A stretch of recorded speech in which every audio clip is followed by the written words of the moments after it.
Au cœur des montagnes des Pyrénées-Orientales, une installation hors norme a été mise en service fin 2018 après 2 ans de travaux. Une centrale solaire à concentration composée de près de 100 000 miroirs sur 36 hectares.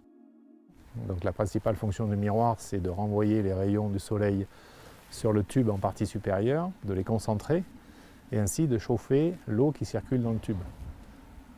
Ces miroirs sont pilotés, c'est-à-dire qu'ils suivent le soleil pour constamment concentrer les rayons en partie supérieure et faire de la vapeur à partir de l'eau qui circule à l'intérieur.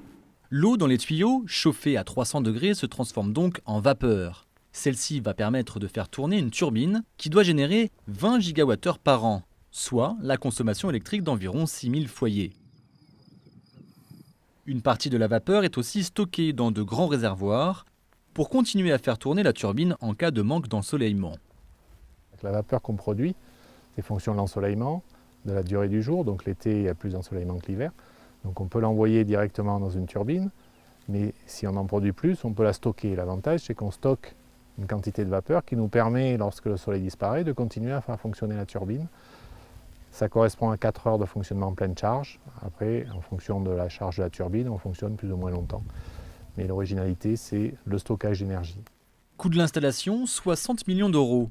Une vitrine technologique, certes. Problème, entre le lancement du projet en 2011 et aujourd'hui, les coûts ont chuté dans la filière du photovoltaïque.